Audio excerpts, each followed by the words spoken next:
Welcome to a much needed video and episode on how to stop overthinking his texts, because I know you do.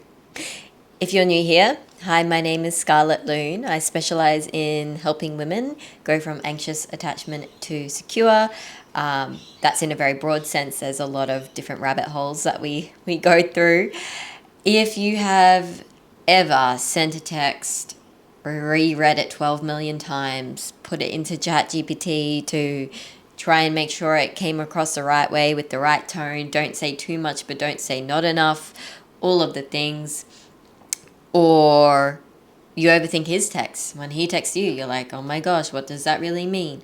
I only got 3 words. What does that really mean? Why did he take 4 hours? Why did he take 8 hours?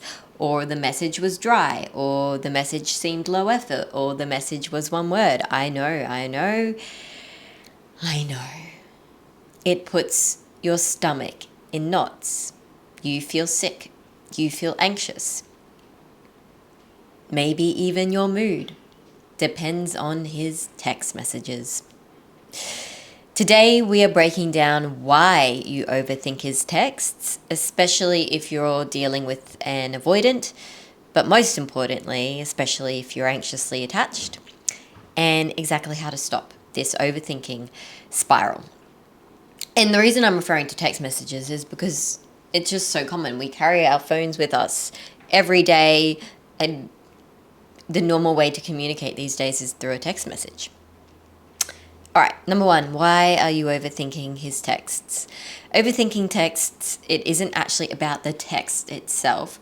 It's about the fear that you have.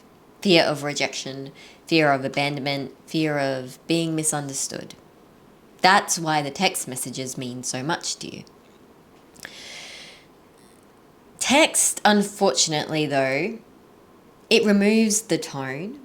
It removes facial expressions as well. Like when someone talks to you, they express things with their face, their body language. So your brain, it will try and fill in the blanks, especially if you're anxiously attached. So you'll read a message, and when you're reading it, you're hearing the tone. You might even be visual and like see his body language when he's sending this text, like in your own mind. Unfortunately, if you're anxiously attached, your brain doesn't fill in the blanks with optimism. It doesn't think the best. It will think the worst. And you'll like, he'll use a period, for example. And you'll think, oh, is he mad? Or he takes 2 hours to reply.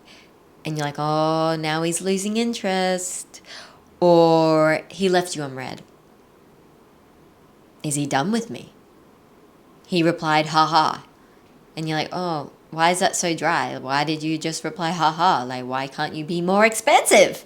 Firstly, if you're relating this to a man, men aren't as emotionally expressive normally than women. However, they can experience the same depth and height of emotions as a woman, by the way.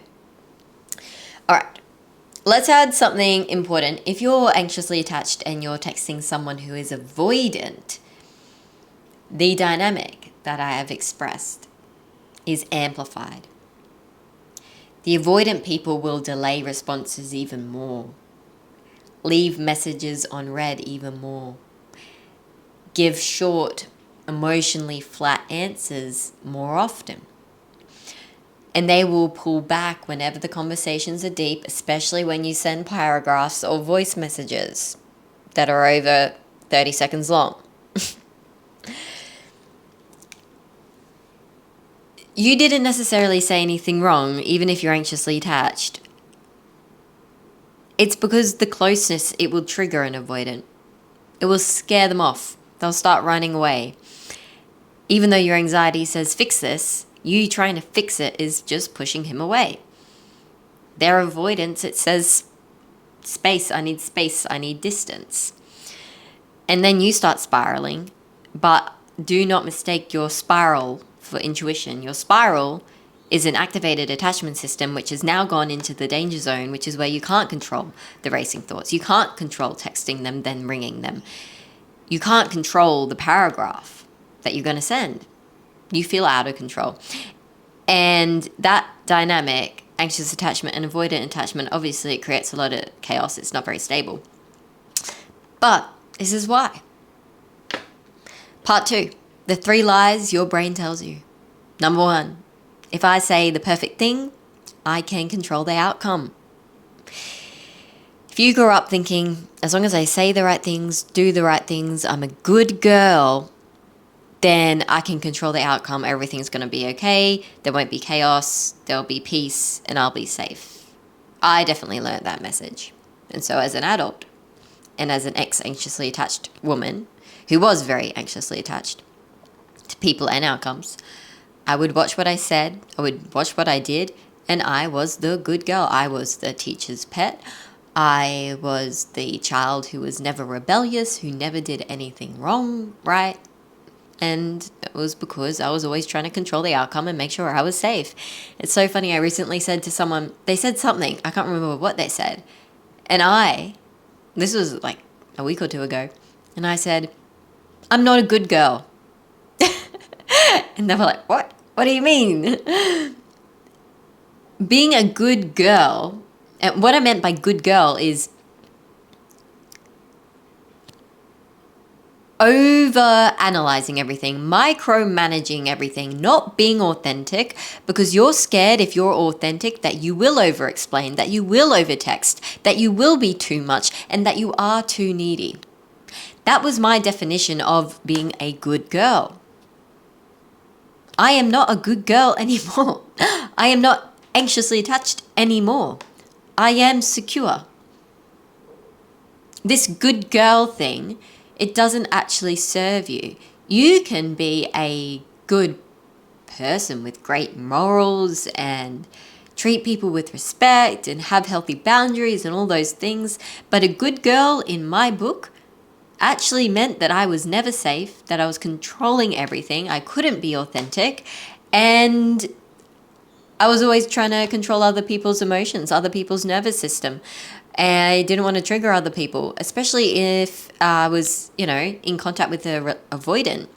As I became aware of attachment styles, I was in contact with an avoidant. Oh, don't say too much. Be a good girl.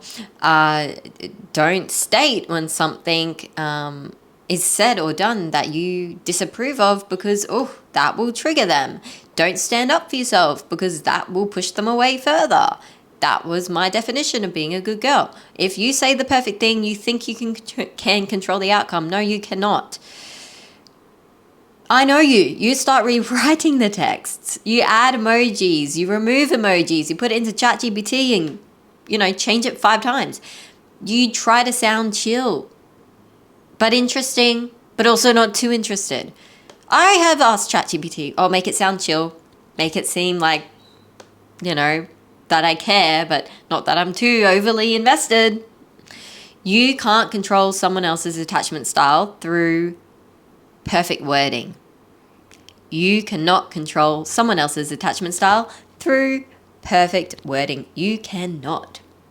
Connection isn't built on grammar performance or how perfect your message was or how perfect of a choice and emoji you chose. That's lie number 1.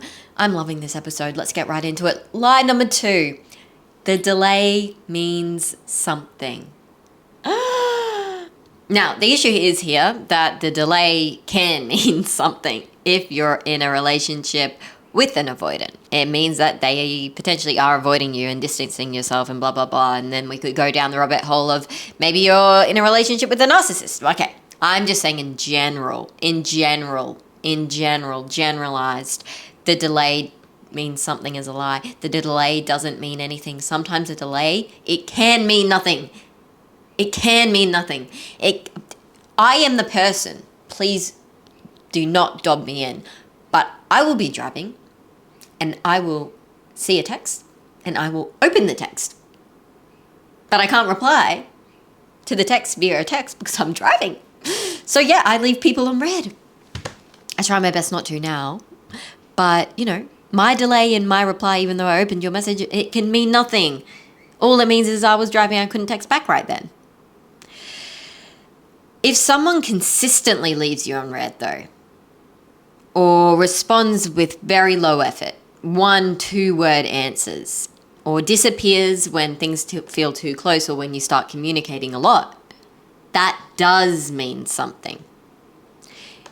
Not that you're not good enough, not that you're too much, not that you're too needy, not that you're broken, but that they may not have the capacity for consistent emotional engagement. Avoidants don't have the capacity for consistent emotional engagement, but they still care. They still love you. They still want to have a level of communication with you and a level of closeness with you, but from a distance. And that's why as soon as you start messaging too much with an avoidant, all of a sudden you'll notice that they will take the next day off and they won't communicate with you. Silence is neutral. I want you to understand that. But like someone leaving you on red is a very neutral thing. It shouldn't make you worry. It shouldn't make you happy. It's a neutral thing. It's whatever. It's blank page. Patterns, however, they are information. All right. And again, if someone is simply avoidant, they most likely still love you and care for you so much. They have an attachment style, though, that makes them behave in a certain way. And if you're anxiously attached, you have an attachment system that makes you behave in a certain way, okay? Which is why you're here. So please drop me a follow on Spotify. Drop me a subscription on YouTube if you're finding this episode engaging or beneficial. It does support me and it does help my information get to other women. Line number 3. If they liked me, they'd respond faster. If they liked me, they would just respond faster, right? Not always, okay? Especially when it comes to secure people. Secure people will text when they can. Anxious people text when they are scared, and avoidant people text when they feel safe enough. Let me say that again. Secure people text when they can. Anxious people text when they are scared. Avoidant people text when they feel safe enough, which isn't always when you want them to, okay? That's why the dynamic is like a roller coaster. Speed isn't the real indicator here. The speed in which they reply is not a real indicator. Consistency is, all right? So, for example, today, I had 3 messages on my phone. I was very busy living my life, okay?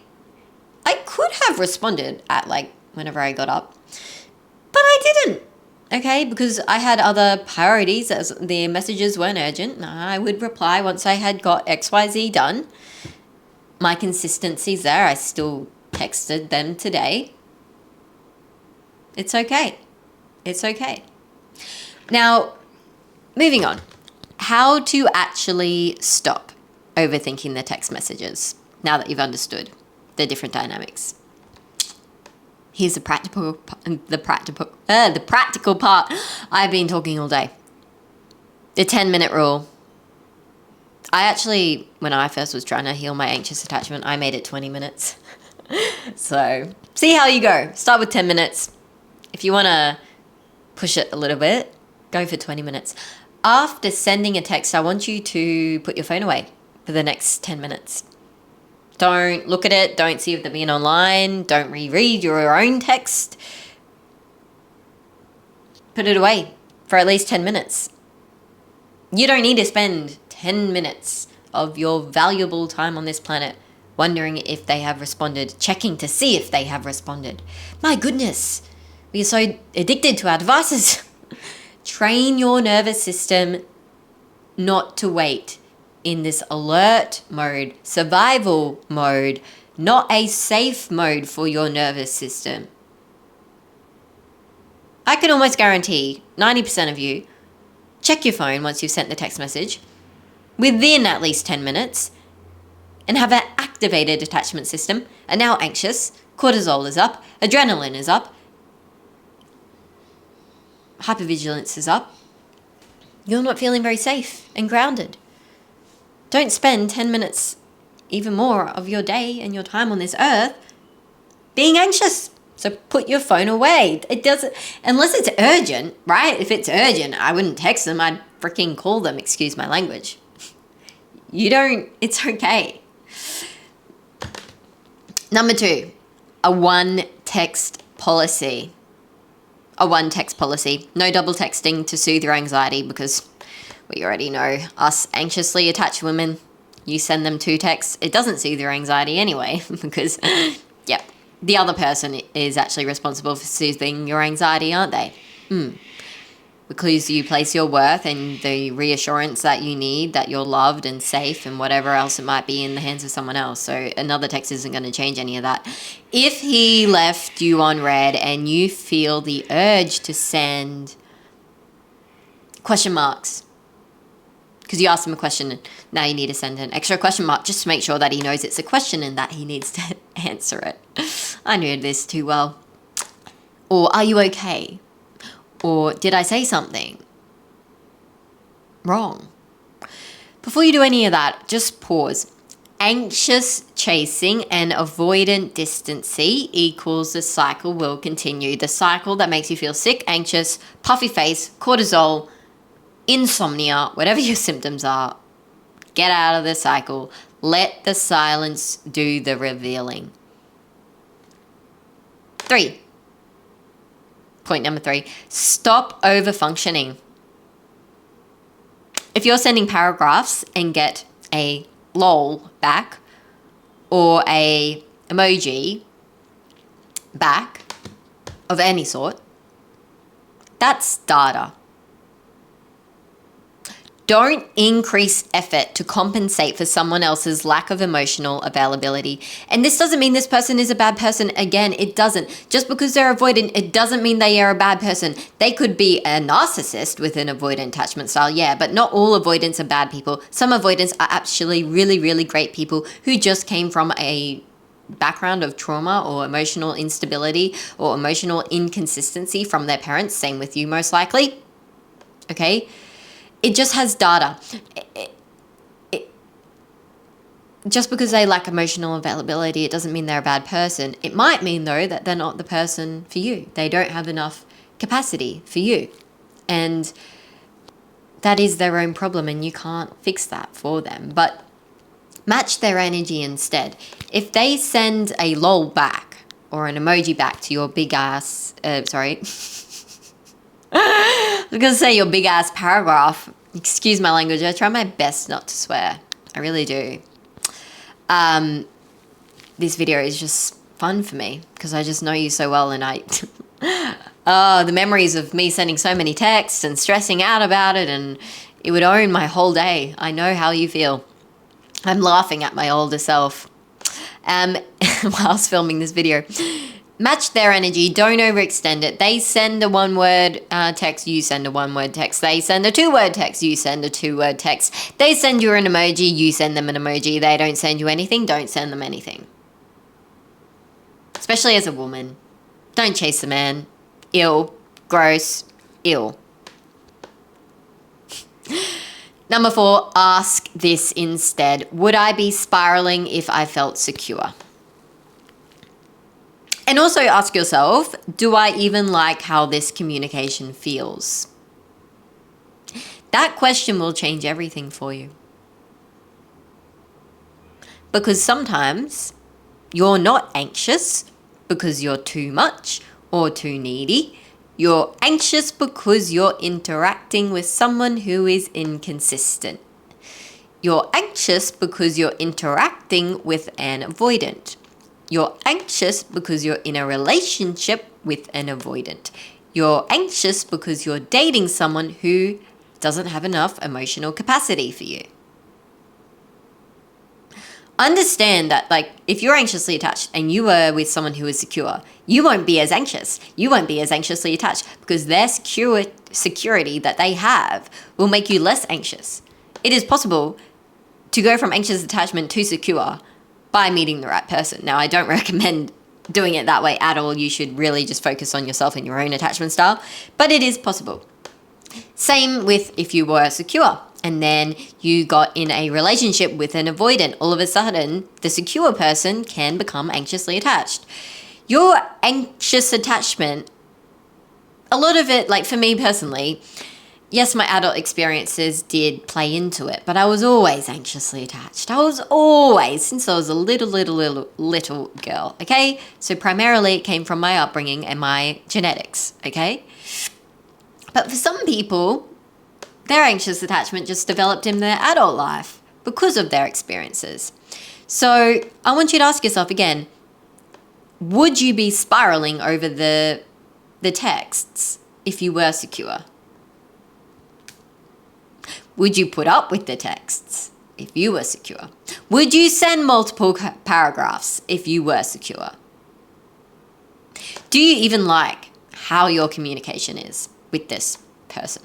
It doesn't even have to be a man or a boyfriend or a partner. It can be your mum, your dad, your grandma, your cat, your friend. All right, going into a mindset shift.